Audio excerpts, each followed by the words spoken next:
मोदी ने सिंधिया के सिर पर रखा हाथ तो मध्य प्रदेश में आ गया भूचाल। कांग्रेस से लेकर बीजेपी तक सबके पास एक लक्ष्य, मोदी के शिष्य को रोको।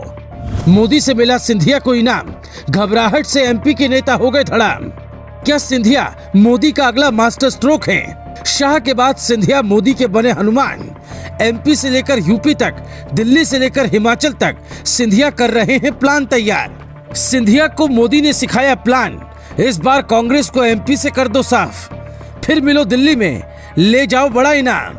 हर किसी के पास एक सवाल है कि क्या एमपी के नए सीएम सिंधिया होंगे? क्या शिवराज सिंह चौहान की कुर्सी पर राजघराने का बेटा बैठेगा या मोदी दिल्ली में कोई बड़ा इनाम देंगे? 11 मार्च 2020 को सिंधिया ने मोदी का हाथ पकड़ा और 24 महीने में बन गए एमपी के सबसे बड़े नेता। 2 साल में 4 प्रमोशन मिला, सरकार से लेकर संगठन तक बड़ी जिम्मेदारी है। एक तरफ उनके विरोधी लगातार तंज कसते हुए और उन्हें घेरते दिखाई देते हैं, वहीं दूसरी ओर बीजेपी में भी अंदर खाने कुछ लोग सिंधिया की बढ़ती हुई ताकत से परेशान हैं। पहले प्रदेश के मुख्यमंत्री शिवराज सिंह चौहान के इर्द गिर्द बीजेपी के केवल 1-2 नाम ही सुनाई पड़ते थे। अब शिवराज सिंह चौहान के बाद कई जगह पर सिर्फ सिंधिया की ही आवाजें सुनाई देती हैं। तो क्या मोदी ने तय कर लिया है कि अब सिंधिया मध्य प्रदेश के भविष्य होंगे और शिवराज सिंह चौहान बीजेपी के अगले अध्यक्ष होंगे? क्योंकि मुख्यमंत्री तो शिवराज सिंह चौहान हैं, लेकिन कहा जाता है सरकार सिंधिया चलाते हैं। उनके समर्थक 19 विधायकों में से 11 वर्तमान मध्य प्रदेश सरकार में मंत्री के पद पर काबिज हैं। तो वहीं उनके हारे हुए समर्थक भी निगम मंडलों पर आसीन हैं, यानी सिंधिया की खूब चलती है। पीएम मोदी उन्हें अपने हर मिशन में शामिल करते हैं। यूक्रेन में ऑपरेशन गंगा की टीम में भी सिंधिया शामिल थे। हालांकि राजनीतिक पंडित मानते हैं कि बतौर सीएम बीजेपी ज्योतिरादित्य सिंधिया को प्रमोट नहीं कर सकती, क्योंकि मध्य प्रदेश बीजेपी के साथ साथ संघ की भी पकड़ वाला प्रमुख राज्य है, जिसमें बिना संघ की मर्जी के बीजेपी के अंदर पत्ता भी नहीं हिलता। ऐसे में गैर संघी बैकग्राउंड से आने वाले किसी राजनेता को सीधे मुख्यमंत्री के पद पर काबिज कर देना बीजेपी की रीति नीति से प्रभावित नहीं दिखाई देता है। लेकिन अगर असम का उदाहरण देखें तो अगले सीएम सिंधिया हैं। असम के वर्तमान मुख्यमंत्री संघी नहीं है। कांग्रेस से राजनीतिक जीवन शुरू किया और सीएम बनने से 3 महीने पहले ही पार्टी में शामिल किया और वहां के मुख्यमंत्री बन गए। हालांकि अब असम सीएम हिमंत बिस्वा शर्मा का अंदाज एक आरएसएस वाला ही है।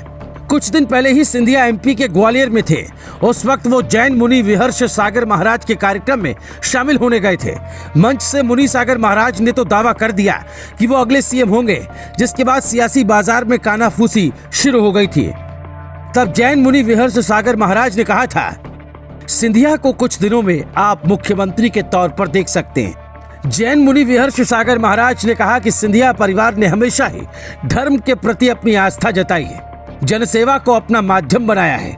सिंधिया जिस तरह से आम लोगों की सेवा कर रहे हैं एवं समूचे प्रदेश के विकास के लिए चिंतित रहते हैं, उन्हें उम्मीद है कि आने वाले समय में ज्योतिरादित्य सिंधिया प्रदेश की कमान संभालेंगे और मुख्यमंत्री बनेंगे।